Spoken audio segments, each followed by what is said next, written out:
Is creation a viable model of origin in today's modern scientific era?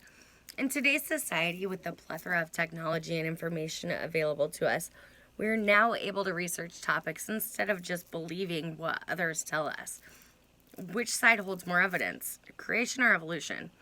The purpose of my speech is to open people's eyes to the possibility that science and the theory of evolution is a more feasible belief than the story of creation represented in the Bible.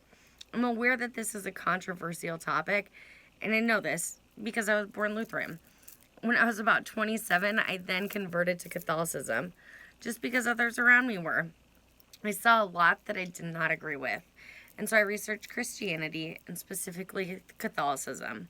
I then started to research science, and I looked at all sides objectively, and I still do. I'm not judging anyone or arguing, just presenting facts and asking people to open their eyes up to the idea that we are all individuals with individual minds, and there's no reason to follow due to past stories or other belief systems.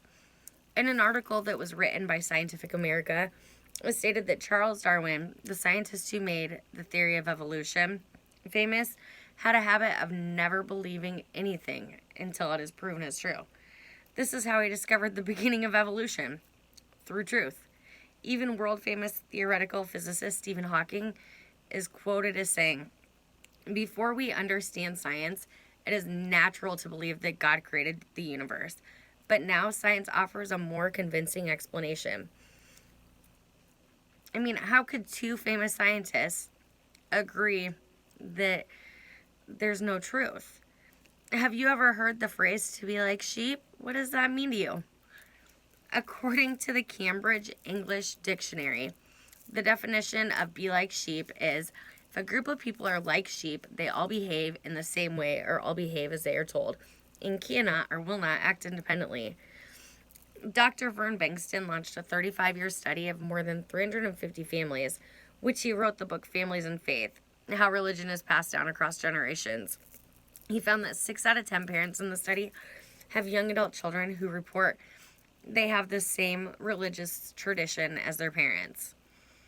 If you research Inquisitions, the most famous being the Spanish Inquisition, which is thought to be the third largest genocide in world history and lasting from 1478 to 1834.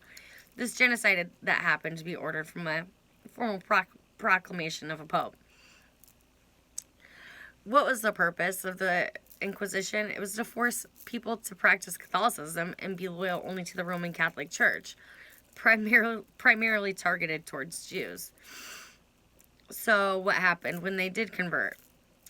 When Jews converted, they were initially given their rights back, but then they were targeted and accused as not being sincere in their conversions. And then this led to trials, punishment, torture, and numerous deaths. So really it's ingrained in our minds, if we don't believe, we die. We suffer or we go to hell. I'd like to present some other things to think about. If God created the world, then what created God? Everything is said to have a cause. Why did God get a free pass? What or who was his cause? And why do we worship and meditate on the rosary? I mean, it's the same as a rock. It just doesn't make sense. According to the Bible, too, the Great Flood that happened around 4,000 to 6,000 years ago, according to your source, we're able to debunk it with modern science. So the lecture between Ken Ham and Bill Nye. Bill Nye discusses the following. The Great Flood is said to have happened around 6,000 years ago. He says, we found snow ice drilling in Antarctica that 680,000 layers. In California, we found pine cones over 7,000 years old. A tree in Sweden that's 9,550 years old. There's actual scientific evidence to prove that the Earth is closer to 4.5 billion years old. In 2013, the oldest human fossil was found in a cave in Spain, dating to over 1.3 million years old. So if science has discovered these fossils, how was it the Great Flood happened 6,000 years ago? If you watch the debate, not even Ken Ham, who is very educated or tries to be in his creationist beliefs and theories, is unable to debunk this.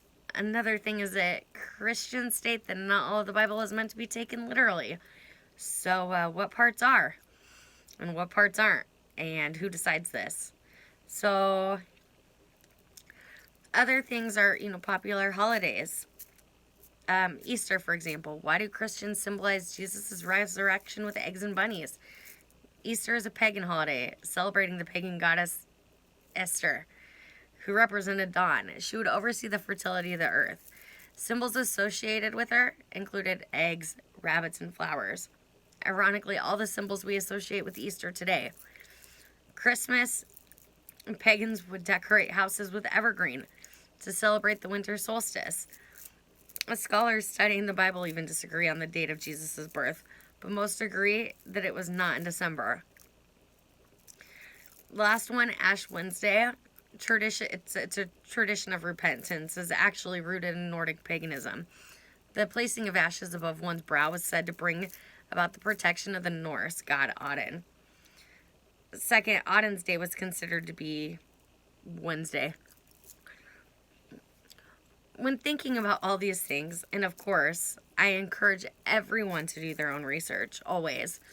Think about how throughout history, we've been so indoctrinated to believe in something that makes little to no sense and also has no basis. It's a story that's been passed down and forced upon us, even to the point of being put to death for not believing. Again, I just want to reinstate that I am not saying you have to change religions or that every Christian is a bad person.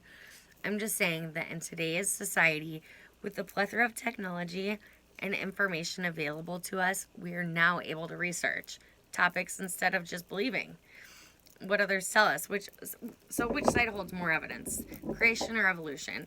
It should be for us to decide. In conclusion, there is no evidence or science to back up the stories in the Bible. There is evidence to show it is falsified. Christianity stole religions from other cultures and made them their own.